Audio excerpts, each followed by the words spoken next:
হ্যাঁ বলো। এমএক্স এক্সেলে যে নাম দুটো আছে, তো এখানে নাম আর টাইটেলটা কী করে আলাদা করবো?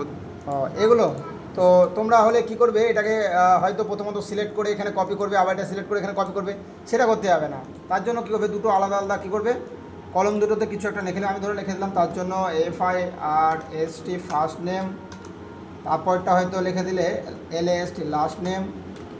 এরকম করে প্রথমত দুটো নাম লিখে নিলে তারপরে কি করবে, নামগুলোকে সিলেক্ট করে নেবে। হ্যাঁ, নামগুলো সিলেক্ট করে নেওয়ার পর যাবে ডাটা মেনু চলে যাবে। এবার ডাটা মেনুতে যে এখানে লেখা রয়েছে দেখবে টেক্সট টু কলমস, এই অপশানে ক্লিক করবে। এবার ক্লিক করার পর একটা ডায়লগ বক্স আসবে। এই বক্সে নিচের দিকে দেখবে নেক্সট বলে একটা অপশান থাকবে, সেখানে ক্লিক করবে। ক্লিক করার পর তোমাদের হয়তো এখানে ট্যাবে রাইট চিহ্ন মারা থাকবে, তোমরা কী করবে, এটা রাইট চিহ্নটা ট্যাব থেকে উঠিয়ে দেবে, স্পেসে ক্লিক করবে। হ্যাঁ, ক্লিক করার পর এখানে নেক্সট করবে।